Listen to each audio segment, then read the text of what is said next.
محترم سامعین کرام، اللہ رب العالمین کا بے پایا شکر احسان ہے۔ اللہ رب العالمین نے ہمیں اور آپ کو اس دنیا کے اندر پیدا فرمانے کے بعد سے لے کر اللہ رب العالمین نے ہمیں اور آپ کو صراط مستقیم پر لانے کے لیے بے شمار انبیاء کرام کو اس دنیا میں مبعوث فرمایا۔ اللہ رب العالمین کا شکر احسان اس بات پر بھی ہے کہ اللہ رب العالمین نے ہمیں اور آپ کو امت محمدیہ بنا کر ہم پر بہت بڑا احسان کیا۔ اللہ رب العالمین کا احسان اس بات پر بھی ہے کہ اس نے ہمیں اور آپ کو صراط مستقیم پہ چلانے کے لیے بے شمار انبیاء کرام کو اس دنیا کے اندر مبعوث فرمایا۔ اللہ رب العالمین کا احسان اس بات پر بھی ہے کہ اللہ رب العالمین نے ان نبیوں کو اس دنیا میں بھیجا، ان نبیوں نے بے شمار ظلم و ستم اپنے اوپر برداشت کر کے اللہ رب العالمین کی دعوت، اللہ رب العالمین کا بھیجا ہوا پیغام ہم تک پہنچانے کے لیے بہت ساری قربانیاں دی ہیں۔ آپ ان قربانیوں کو اگر دیکھنا چاہیں، اگر ان قربانیوں کا تذکرہ پڑھنا چاہیں، آئیے قرآن مجید کو اٹھا کے دیکھیے۔ آپ بارہا پڑھتے ہیں اللہ رب العالمین نے بے شمار انبیاء کرام کو اس دنیا کے اندر مبعوث فرما کر ان کے اوپر کچھ چیزیں عائد کی ہیں، اور وہ چیزیں کیا تھی؟ اللہ کی بندگی کرنا، اللہ کی بندگی کرنا، چاہے وہ حضرت نوح علیہ السلام کی 950 سال کی خدمت رہی ہو۔ حضرت نوح علیہ السلام نے اپنی قوم کو 950 سال تک دعوت و تبلیغ کا یہی فریضہ انجام دیتے رہے۔ اللہ ایک ہے، اللہ ایک ہے۔ چاہے وہ حضرت بلال حبشی رضی اللہ تعالی عنہ کا ریگستان پہ ان کو گھسیٹنا، ان کے اوپر ظلم ستم کے پہاڑ توڑنے کا معاملہ ہو، آپ اس کو بھی دیکھتے چلیے، انہوں نے بھی ایک ہی بات کہی تھی، اللہ ایک ہے، اللہ ایک ہے۔ آئیے اس کے بعد دیکھیے حضرت عمر کا دور دیکھیے، حضرت عثمان غنی کا دور دیکھیے، جتنے بھی صحابہ کرام پہ اوپر ظلم ستم کے پہاڑ توڑے گئے، سب اپنی دعوت، یعنی سب کا ایک ہی مشن تھا، اور وہ ایک مشن کیا تھا؟ اللہ کی دعوت اس کے بندوں تک پہنچا دینا۔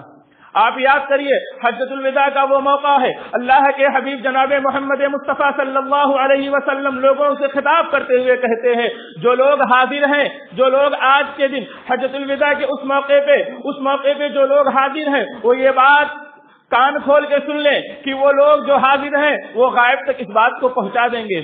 آئیے اسی چیز کو دیکھتے ہیں، اللہ رب العالمین نے قرآن مجید میں اسی طرح اشارہ کرتے ہوئے فرمایا، اٹھائیے قرآن مجید، اگر اللہ تعالی ہمیں توفیق دے، سب سے بڑی بدقسمتی تو یہ ہے کہ ہم نے ہمارے لیے جو چیز مرجع و ماوا تھا، جو چیز ہمارے لیے زندگی کی فلاح و بہبود تھی، آج ہم وہی مسلمان ہونے کا دعویٰ کرنے کے بعد اللہ اور اس کے رسول کی وہ عظیم نعمتوں کو بھول بیٹھے ہیں۔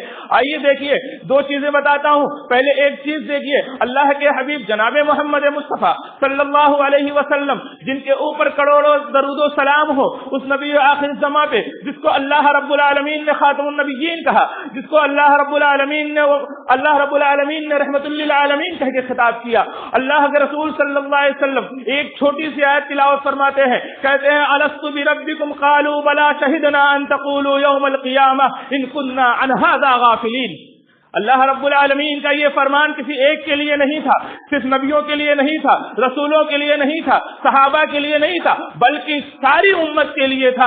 آئیے قرآن دیکھیے، یا ایھا الناس اعبدوا ربکم الذی خلقکم والذین من قبلکم لعلکم تتقون۔ اللہ رب العالمین کا اعلان اٹھا کے دیکھیے قرآن کو، سب سے پہلی جہاں پہ لوگوں کو ساری امت کو اکٹھا کر کے خطاب کیا، کیا کہا؟ یا ایھا الناس اعبدوا ربکم الذی خلقکم والذین من قبلکم لعلکم تتقون۔ اے وہ لوگوں جو اللہ اور اس کے رسول پہ ایمان لاتے ہو، جو اللہ اور اس کے رسول کی باتوں کو تسلیم کرتے ہو، اللہ کی بندگی کرنا۔ جو لوگ اللہ کی بندگی کرتے ہیں اللہ رب العالمین انہیں کامیاب کر دیتا ہے، اور حقیقت میں دیکھیں گے جو لوگ اللہ سے ڈرتے ہیں وہی لوگ کامیاب ہیں۔ آج کا ایک جو چھوٹی سی جو بات کرنی ہے وہ یہی ہے کہ آج ہمارا معاملہ کیا ہے اور شریعت اسلامیہ نے عدل و انصاف کی جو بات کہی ہے، عدل و انصاف صرف معاملات میں نہیں ہوتے ہیں، عدل و انصاف کو کچہریوں کے چکر نہیں لگاتے ہیں، عدل و انصاف ہر چیز کے اندر ہے۔ اللہ رب العالمین نے قرآن میں فرمایا وَقَضَىٰ رَبُّكَ أَلَّا تَعْبُدُوا إِلَّا إِيَّاهُ وَبِالْوَالِدَيْنِ إِحْسَانًا، یعنی اپنے والدین کے ساتھ احسان کرنا۔ اگر آپ ان کے ساتھ احسان نہیں کرتے ہیں، اللہ رب العالمین نے کہا ان کے ساتھ فرما برداری سے پیش آؤ، اگر آپ ان کے ساتھ فرما برداری نہیں کرتے ہو تو آپ عدل سے کام نہیں لیتے ہو۔ اللہ رب العالمین کل قیامت کے دن آپ کو اس کے اندر بہت سخت عذاب دے گا۔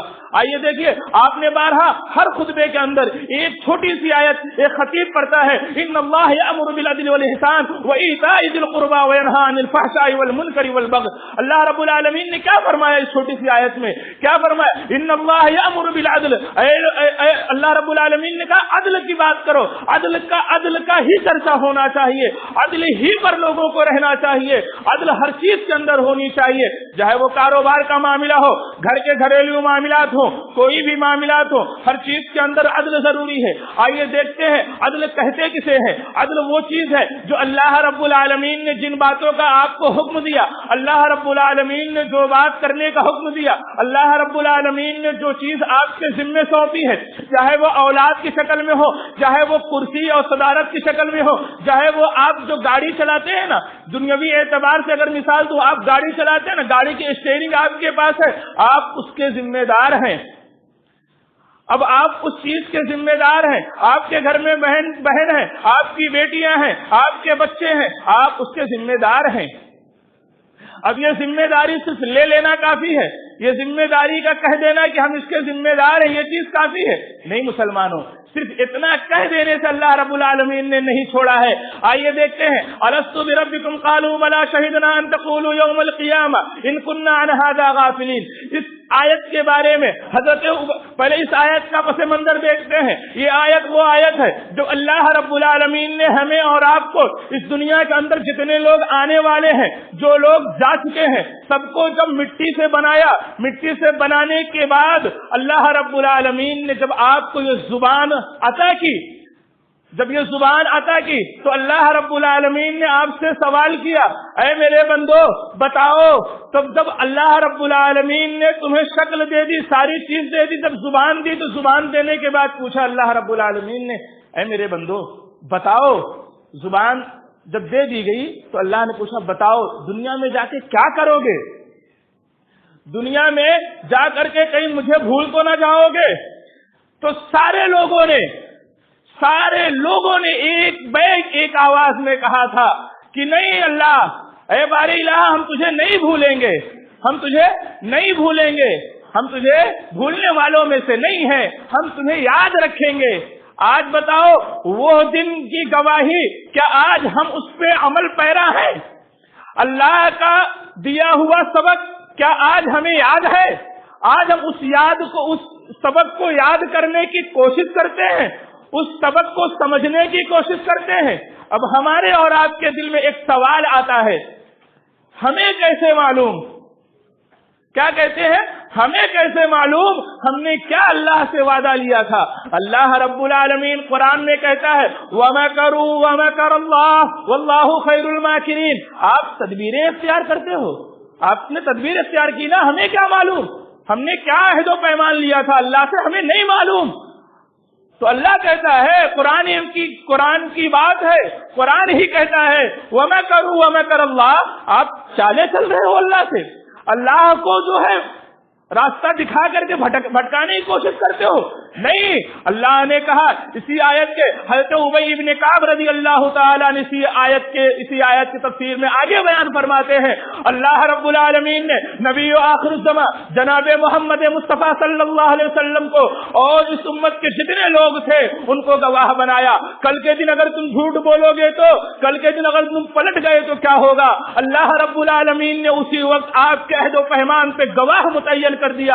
گواہ کون ہے؟ یہ زمین ہے، یہ آسمان ہے، اور اللہ رب العالمین نے ان زمینوں آسمانوں کو گواہ بنایا۔ کل کے دن تم اپنی بات سے مکر نہ جانا۔ پھر اس کے بعد اللہ رب العالمین نے حضرت ابی ابن کعب نے تفصیل سے آگے بات بیان کی، کہا کہ جو لوگ یہ کہتے ہیں کہ اللہ رب العالمین کا یہ سبق ہمیں یاد نہیں ہے، تو کہا یہ تو دو چیزیں تھی نا جو تمہیں یاد دلائیں گی، زمین و آسمان، تو آپ کہہ سکتے ہو نا ان سے ہم کیسے سمجھ پائیں گے یہ کیا چیزیں کہتی ہے۔ اللہ رب العالمین پھر آگے آپ کی چالوں کو توڑتے ہوئے فرمایا، اللہ رب العالمین نے کہا ہم تمہارے درمیان کتاب اللہ اور سنت رسول نازل کریں گے، یہ کتابیں نازل کریں گے، یہ کتابیں تم کو بتلائیں گی تم نے کیا عہد و پیمان لیا تھا، اب بتاؤ کیا اس کو بھی جھٹلاؤ گے؟ چلو ٹھیک ہے، حضرت ابی ابن کعب رضی اللہ تعالی عنہ کے حدیث کے ایک آخری پہلو پہ چلتے ہیں، حضرت ابی ابن کعب رضی اللہ تعالی عنہ نے کہا ٹھیک ہے یہ دو چیزیں الگ کر دی جائے، تیسری چیز پر اشارہ کرتے ہوئے حضرت ابی ابن کعب رضی اللہ تعالی عنہ نے کہا اب اس پہ کون جھٹلانے والا ہے؟ کتاب کو جھٹلا سکتے تھے، کتاب کے بارے میں آپ کہہ سکتے ہو ہم پڑھے لکھے نہیں ہیں۔ اللہ رب العالمین قرآن کہ ایک الفاظ پہ غور کریے، آپ کے دماغ کو صدر کر دے گا قرآن۔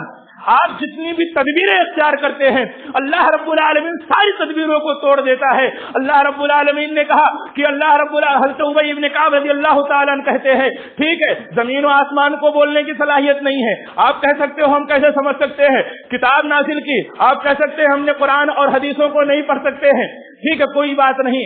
اللہ رب العالمین نے تیسری چیز فرمائی، کیا کہا؟ اے اللہ رب العالمین نے کہا اے میرے بندو میں تمہارے درمیان نبیوں اور رسولوں کا سلسلہ چالو کروں گا۔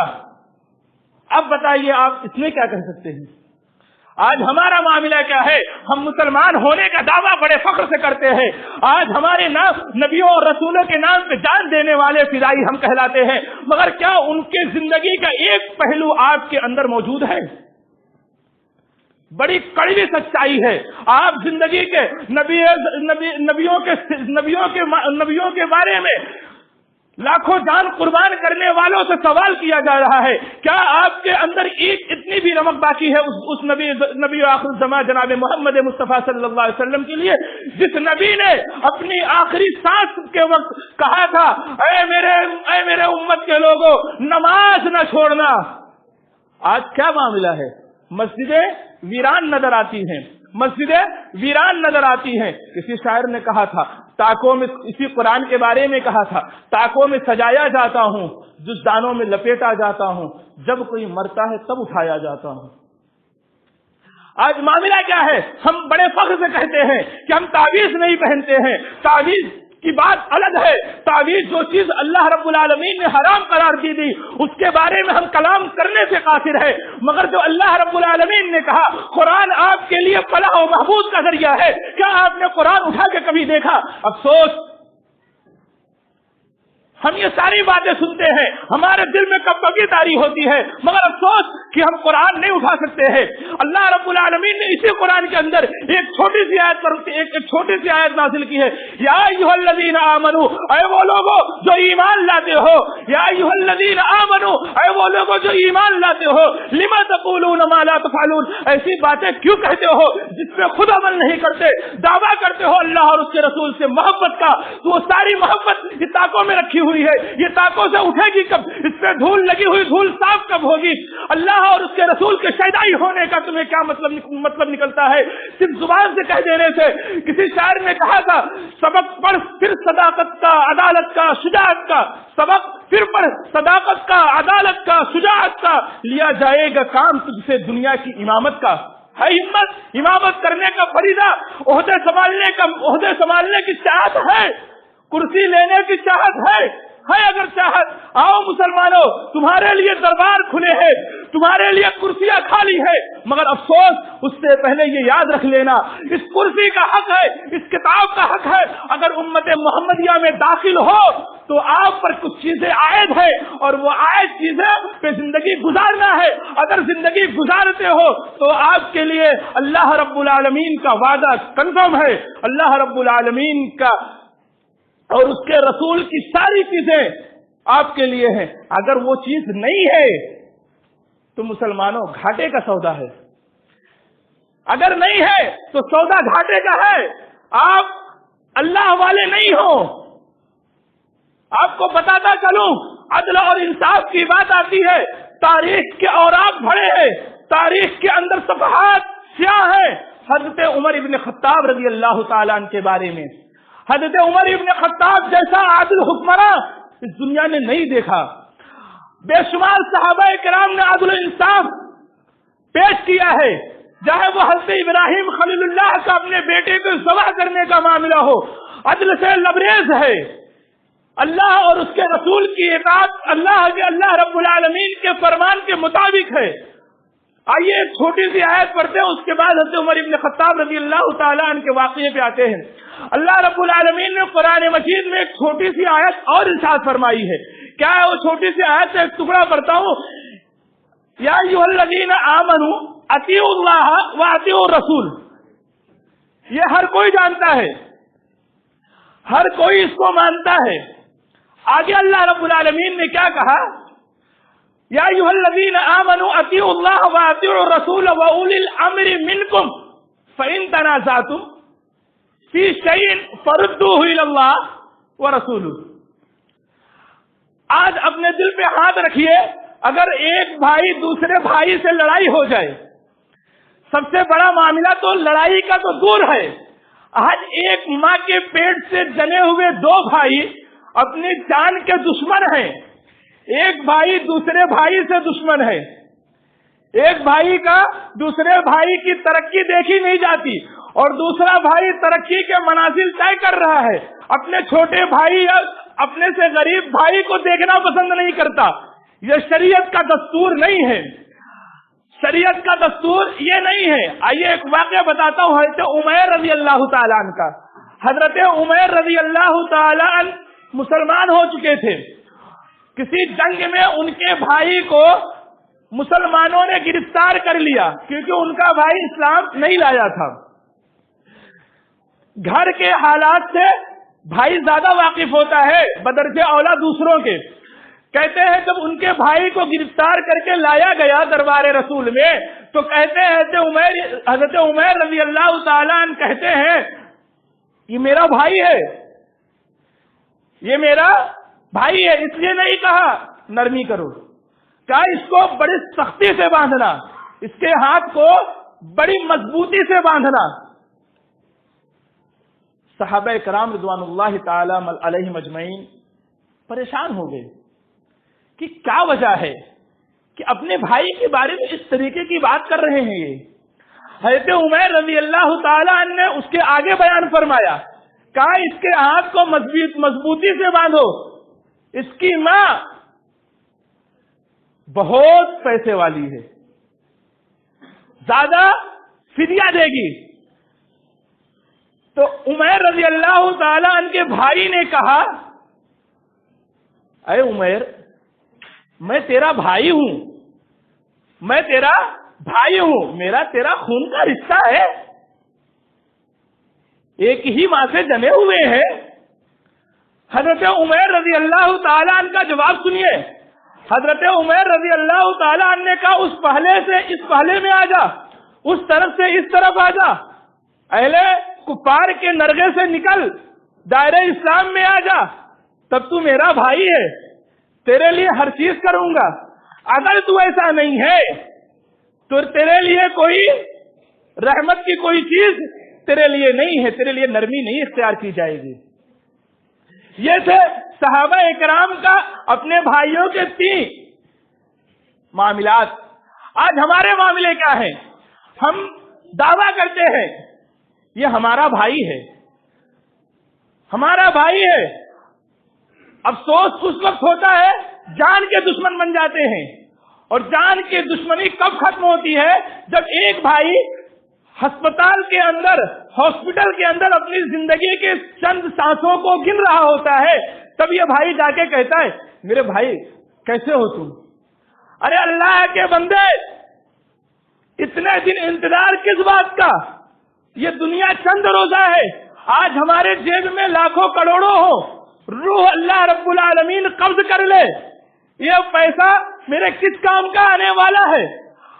اللہ رب العالمین روح قبض کرنے کے بعد ساری چیزوں کو ختم کر دیتا ہے. سارے مال اسی دنیا میں رہ جائیں گے، ساری دولت یہی رہ جائے گی، بیوی بچے یہی رہ جائیں گے، کوئی ساتھ نہیں چلنے والا ہے. اللہ رب العالمین کا یہ فرمان بڑے واضح، اللہ رب العالمین نے جن چیزوں کی طرف اشارہ کیا ہے، جن چیزوں کا حکم دیا ہے، وہ چیزیں کرنے کی چیزیں ہیں. مگر افسوس اس بات پہ ہے کہ ہم مسلمان ہیں جنہیں شرم نہیں آتی ہے. ہم اتنے بے غیرت ہو چکے ہیں، اللہ اور اس کے رسول کے فرمان کو سن سن کر کے ہمارے کان کے پردے بھر پڑے ہیں. ہمارے دلوں میں، ہمارے دماغوں کے اندر اللہ اور اس کے رسول کے بے شمار باتیں ہمارے دلوں اور دماغوں میں ہیں، مگر ہم اس پہ عمل نہیں کرنا چاہتے ہیں. اللہ کے رسول صلی اللہ علیہ وسلم نے بڑے پیارے انداز میں کہا تھا کہ میری آنکھوں کی ٹھنڈک نماز ہے، مگر ہم ہیں کہ سب سے زیادہ نماز سے دوری ہمارے یہاں ہے.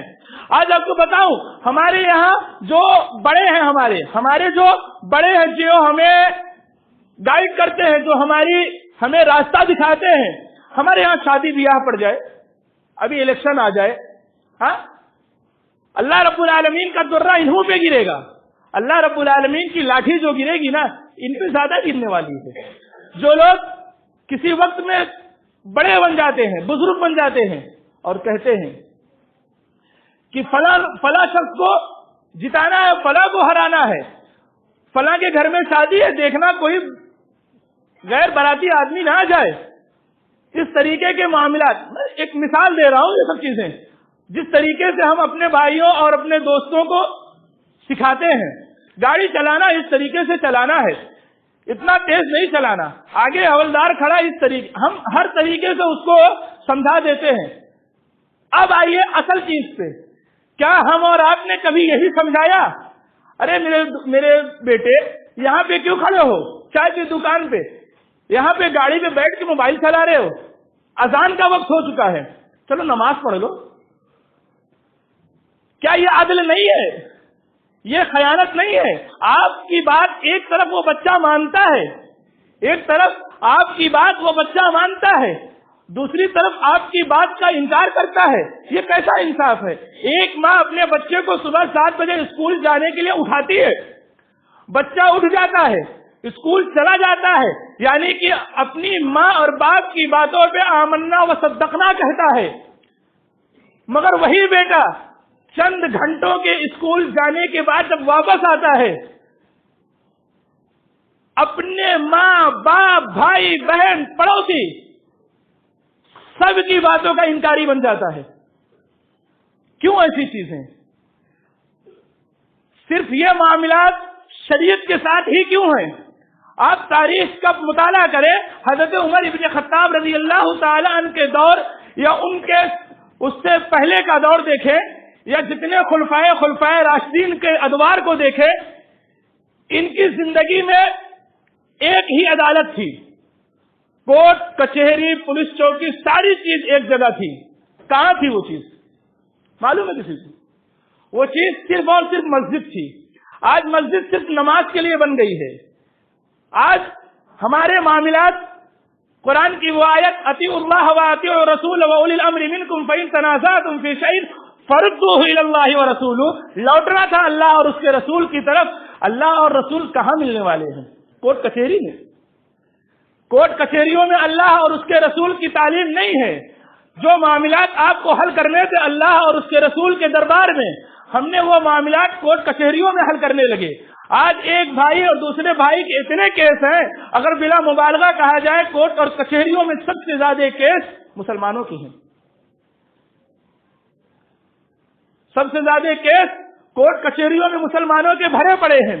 کہتے ہیں، کچھ چیزیں بیان کرتا ہوں جو دور جدید میں مسلمان کرسی تو لے کے بیٹھا ہے عدل کی، کرسی لے کے بیٹھا ہے عدل کی، کہتا ہے ہم عدل والے ہیں، ہم مسلمان ہیں، امت محمدیہ ہیں، مگر ان کے پاس عدل نہیں ہے. پہلی چیز کہتے ہیں، اللہ رب العالمین نے قرآن میں فرمایا وَلَا يَجْرِمَنَّكُمْ شَنَآنُ قَوْمٍ عَلَىٰ أَلَّا تَعْدِلُوا. جب تمہارے مد مقابل کوئی دشمن ہو، کوئی دشمن سے تمہارا مدبھیڑ ہو جائے اور وہاں پر کیس تمہارے پاس آ جائے کہ تم اس کا فیصلہ کر دو، تو یہ نہیں کہ میرا دشمن ہے اس کا فیصلہ ہم اپنے حساب سے کر دیں. نہیں، ایسا نہیں ہے.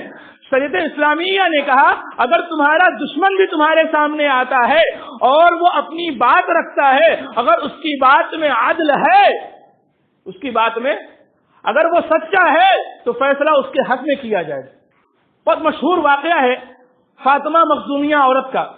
اللہ کے رسول صلی اللہ علیہ وسلم کے دربار میں ایک کیس آتا ہے، قریش کی ایک عورت نے چوری کی تھی، قریش کی ایک عورت نے چوری کی تھی، تفصیل سا واقعہ ہے، مختصر کر کے بیان کرتا ہوں۔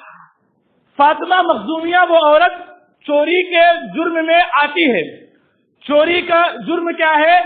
شریعت اسلامیہ میں اس کے ہاتھ کو کاٹا جائے گا، السارق والسارقۃ فاقطعوا ایدیہما، اس کے ہاتھ کو کاٹ دیا جائے گا۔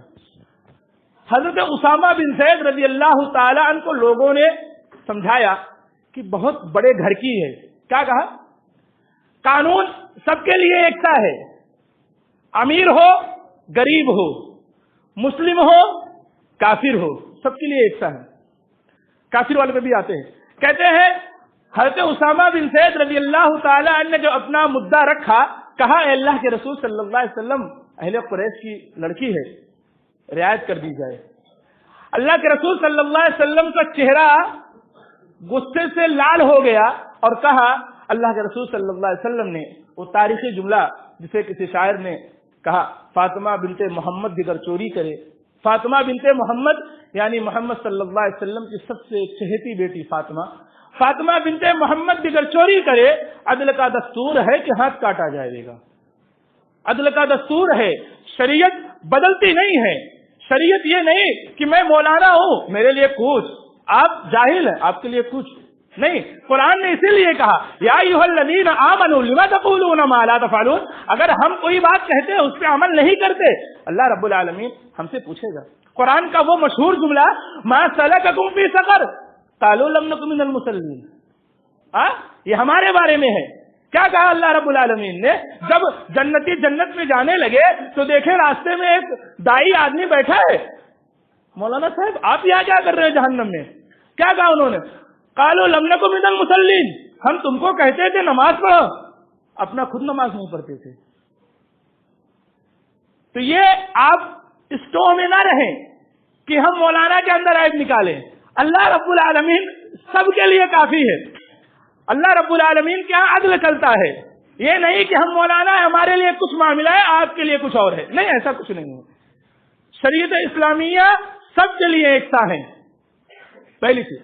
دوسری چیز جو آپ کو میں نے بتایا کافروں کے بارے میں، آج جانتے ہو ہم میں سے اکثر کاروباری ہیں، آج ہمارا معاملہ کیا ہے، ہر کوئی کسی نہ کسی کاروبار سے لگا ہوا ہے۔ کیا کاروبار میں آپ کے یہاں 100% انصاف ہے؟ سامان بیچنے میں کوئی جھول جھپاٹا نہیں ہے؟ اگر ہے تو آپ کی خیر نہیں ہے، چاہے وہ معاملات مسلمانوں سے ہوں چاہے وہ معاملات کافروں سے ہیں۔ کافروں کی مثال دیتا ہوں، عبداللہ بن رواحہ صحابی رسول ہیں، عبداللہ بن رواحہ، اللہ رب العالمین نے ان کے اندر وہ حکمت و دانائی عطا کی تھی۔ یہ لمبا واقعہ ہے خیبر کا، جب خیبر کے لوگوں سے یہ صلح ہوئی کہ آدھا مال تم کو دیا جائے گا، آدھا ہم لے لیں گے، اسلام والوں نے کہا۔ جب فصل کٹ کے تیار ہوئی، کوئی پیمانہ نہیں تھا، کوئی ترازو نہیں تھا جس سے ہم وزن کرتے، آدھا تم کو آدھا دے دیتے۔ عبداللہ بن رواحہ رضی اللہ تعالیٰ عنہ کو بلایا گیا، انہوں نے دونوں ایک حصے کو 2 حصوں میں تقسیم کر دیا، ایک اسلام کا ایک کافروں کا تھا۔ لوگوں کے درمیان تھوڑی سی کشمکش میں لوگ مبتلا ہوئے کہ کیسے مان لیا جائے کہ دونوں برابر ہیں، کیسے مان لیا جائے کہ دونوں برابر ہیں۔ عبداللہ بن رواحہ رضی اللہ تعالیٰ نے کہا نہیں، برابر ہیں، آپ کو ناپنا ہے ناپ لیجئے۔ اللہ کے رسول صلی اللہ علیہ وسلم اور اہل کفار کے درمیان جب جس بات پہ بیع و شرا ہوئی تھی، عبداللہ بن رواحہ نے اس مال کو 2 حصوں میں تقسیم کر دیا، اور اس کے بعد لوگوں نے عبداللہ بن رواحہ کی تقسیم سے رضامندی ظاہر کی، اور اس کے بعد اپنے اپنے مال لے کر اپنے اپنے راستے ہو دیے۔ بتانا مقصد یہ ہے، عبداللہ بن رواحہ اگر چاہتے اسلام کے غلے کو تھوڑا بڑھا لیتے، کوئی میزان نہیں تھا، کوئی ترازو نہیں تھا، مگر عبداللہ بن رواحہ رضی اللہ تعالیٰ نے ایسا کچھ نہ کیا۔ آگے ایک چیز اور دیکھتے ہیں، کہتے ہیں اللہ رب العالمین نے آج ہمارے گھر میں، ہر گھر میں بہن اور بھائی بیٹی اور بیٹا سب کے گھر میں ہے، کیا دونوں کے ساتھ عدل و انصاف ہے؟ ایک باپ دونوں کے ساتھ عدل و انصاف کرتا ہے؟ کہیں اتفاق سے بیٹے کی شکل و صورت میں تھوڑی سی کمی رہ گئی ہو، تھوڑا سا 19-20 کا معاملہ ہو، دوسرا بیٹا خوبصورت ہو، تو لوگوں کا باپ کا دل اس پہ زیادہ آ جاتا ہے اور اس بیچارے دوسرے بیٹے کے ساتھ ظلم و ستم کے پہاڑ توڑے جانے لگتے ہیں۔ یہ عدل ہے؟ آپ کو کرسی اس لیے نہیں دی گئی ہے کہ آپ اس طریقے کا عدل کریں۔ اللہ رب العالمین نے بیٹیاں عطا کی ہیں، بیٹیاں عطا کی ہیں، بیٹیوں کے دلوں میں بھی ایک سوال پیدا ہوتا ہے۔ شریعت اسلامیہ نے ایک میزان بنایا ہے 1/2 کا۔ اللہ رب العالمین نے جو میزان جس لیے بنایا ہے اس کے اندر کوئی کجی نہیں ہے، کوئی کمی زیادتی نہیں ہے، جو ہے وہ ایک اٹل چیز ہے۔ اللہ رب العالمین نے لڑکوں کو زیادہ مال دیا ہے، باپ کے حصوں میں، باپ کے پیسوں میں زیادہ حق بیٹوں کا ہوتا ہے، تو ان پر کچھ چیزیں عائد ہو جاتی ہیں۔ آج آپ کے گھر کا معاملہ یہ ہو، آپ کے گھر میں کوئی بیمار ہو جائے، آپ پیسہ کس سے مانگتے ہیں؟ باپ سے، بھائی سے۔ کیوں ان سے مانگتے ہیں؟ بہنوں سے مانگے۔ اب آپ کہیں گے کہ بھائی کماتا ہے، باپ کماتا ہے، ساری چیزوں کا مالک وہ ہے، تو جب ساری چیزوں کا مالک شریعت اسلامیہ نے اسی لیے اسے بنایا ہے، وہ قوام ہے، وہ قوام، وہ گھر کا ذمہ دار ہے، تو یہ شریعت کا بنایا ہوا قانون ہے، اس میں بہنوں کو بھی کوئی اعتراض کا حق حاصل نہیں ہے۔ ان کو بھی چاہیے اس رضامندی پہ، اس بیع و شرع میں، یعنی یہ جو تقسیم ہے اس تقسیم میں رضامندی ظاہر کریں اور اللہ کی بندیوں میں، خوش بندیوں میں سے وہ بھی رہیں۔ کہتے ہیں، ایک اور واقعہ بیان کر کے بات ختم کرتا ہوں، 2 منٹ ہے۔ کہتے ہیں کہ اللہ رب العالمین نے عدالتیں بنائی ہیں۔ کیا بنائی ہیں؟ عدالتیں بنائی ہیں۔ کیا ان عدالتوں میں بھید بھاؤ نہیں ہے؟ کیا ان عدالتوں میں بھید بھاؤ نہیں ہے؟ آج آپ اس مسجد کے ذمہ دار سے لے کر کے عدالتوں کے کرسی پہ سرفراز شخص کو دیکھ لے، کیا ان کے اندر بھید بھاؤ نہیں ہے؟ ایک واقعہ بتاتا ہوں، قاضی شریح کا واقعہ بہت مشہور ہے۔ گھر میں کھانا کھانے بیٹھے تھے، بیوی تھے، بچے تھے، قاضی شریح تھے۔ قاضی شریح کے لڑکے نے قاضی شریح سے کہا، ابا کل عدالت کھلے گی؟ ہاں بیٹا کل عدالت کھلے گی۔ کہا عدالت کھلے گی، میرا ایک مقدمہ آئے گا، تھوڑا دیکھ کے فیصلہ کرنا۔ کیا کہا؟ میں نے ایک غلطی کی ہے، میرا کیس تمہارے پاس ہی آنے والا ہے، فیصلہ تھوڑا دیکھ لینا۔ بیٹا یہ کہہ کے چلے گیا۔ قاضی شریح اور ان کی بیوی گھر میں موجود تھے، دسترخوان پہ بیٹھے تھے۔ قاضی شریح کی بیوی نے کہا، آپ کا بیٹا آپ کے دین کا سودا کر رہا ہے، آپ کا بیٹا آپ کے دین کو خریدنے کی کوشش کر رہا ہے۔ قاضی شریح، اتنی باتیں ہوئی تھی، قاضی شریح جب کل عدالت پہنچتے ہیں، ان کے بیٹے کا کیس آتا ہے، بیٹا سینہ فخر سے چوڑا کر کے بیٹھا ہے، میرا باپ ہے، میرے حق میں فیصلہ کر دے گا۔ قاضی شریح دفتر کھلتا ہے، ساری باتوں کو سنتے ہیں، ان کا بیٹا حقیقت میں ظالم تھا۔ قاضی شریح نے فیصلہ کیا اور یہ فیصلہ سنانے کے بعد یہ بات کہی کہ کیا کہتے ہیں، یہ عدل، یہ ساری چیزیں اللہ اور اس کے رسول کے مطابق ہوتی ہیں، اس کے اندر باپ، بیٹا، بیوی، بچے کوئی داخل نہیں ہے، میں اپنا حساب اکیلے دینے والا ہوں، میرا حساب کے اندر کوئی نرمی اور تخفیف کرنے والا کوئی نہیں آنے والا ہے۔ یہ عدل تھا۔ یہ عدل کے بے شمار واقعات تھے جو ہم نے آپ کے سامنے بیان کیے ہیں۔ اگر اس میں کچھ کمی اور زیادتی رہی ہو تو اس کے لیے معذرت ہے، مگر حقیقت یہ ہے کہ آج ہم میں سے ہر کوئی ایک کرسی لے کے بیٹھا ہے۔ کوئی ضروری نہیں ہے کہ آپ کے نام سے یہ لگا رہے کہ آپ کے پاس ایک کرسی ہے، آپ گھر کے ذمہ دار ہیں، یعنی آپ عدل کا جھنڈا اپنے ہاتھ میں لے کے کھڑے ہیں۔ یہ عدل آپ کو ہر چیز میں ملے گا، چاہے وہ زندگی کا کوئی بھی گوشہ ہو۔ آپ دکان میں جاتے ہیں، دکان کے مالک ہو گئے، دکان کے مالک ہے یعنی دکان کا جھنڈا آپ کے پاس ہے، وہاں پر اگر امانت داری ہے تو ٹھیک ہے، خیانت ہوئی تو آپ عدل کے اندر گرفتار ہو جائیں گے۔ ہر معاملات کے اندر زندگی سے صبح کے آنکھ کھولنے سے لے کر کے شام کی آنکھ کو بند کرتے وقت جتنی بھی چیزیں درمیان میں ہیں، ہر چیز کے اندر آپ کرسی پہ بیٹھے ہیں، آپ ہر چیز کا فیصلہ اللہ اور اس کے رسول کے عدل کے مطابق کرے۔ ضرورت اس بات کی ہے کہ ہمیں اور آپ کو دین کو سمجھنا چاہیے۔ دین اتنا مشکل نہیں ہے جتنا مشکل بنا دیا گیا ہے۔ دین اتنا مشکل نہیں ہے۔ دین کا جھنڈا صرف علماء کے ہاتھوں میں نہیں ہے، دین کا جھنڈا ہر کسی کے ہر فرد کے ہاتھ میں ہے جو امت محمدیہ کا دائی اور شیدائی ہے۔ قرآن کہتا ہے انما المؤمنون اخوہ، ہر مسلمان ہر مومن ایک دوسرے کا بھائی ہے۔ کیا ہمارے درمیان بھائی جیسا سلوک ہے؟ نہیں ہے۔ مسلمانوں، ضرورت اس بات کی ہے کہ اللہ رب العالمین ہمیں ایک دوسرے کا مومن والا جو بھائی کا جو مسئلہ ہے اسے ایک دوسرے کے درمیان عام کرے۔ اللہ رب العالمین جب تک ہمیں اس دنیا میں رکھے ایمان پر رکھے، اور جو ہمارا خاتمہ ہو ایمان بالخیر پر ہو، اور جب تک اس دنیا میں رہیں عدل کے جھنڈے کو تھامے رہیں، اور عدل کے جھنڈے سے تھامنے کے ساتھ ساتھ نہ انصافی اور بغاوت کا اعلان نہ کریں۔ اللہ رب العالمین جب تک ہمیں اس دنیا میں رکھے ایمان پر رکھے، اور جو ہمارا خاتمہ ہو ایمان بالخیر پر ہو۔ وآخر دعوانا ان الحمد للہ رب العالمین۔ ان الحمد للہ نحمده ونستعینه ونستغفره ونؤمن به ونتوکل علیہ ونعوذ باللہ من شرور انفسنا ومن سیئات اعمالنا من يهده الله فلا مضل له ومن يضلل فلا هادي له واشهد ان لا اله الا الله وحده لا شريك له واشهد ان محمدا عبده ورسوله اللهم صل على محمد وعلى ال محمد كما صليت على ابراهيم وعلى ال ابراهيم انك حميد مجيد اللهم بارك على محمد وعلى ال محمد كما باركت على ابراهيم وعلى ال ابراهيم انك حميد مجيد ان الله يأمر بالعدل والإحسان وإيتاء ذي القربى وينهى عن الفحشاء والمنكر والبغي يعظكم لعلكم تذكرون ولذكر الله تعالى أعلى وأولى وأعز وجل وأتم وأعظم وأكبر۔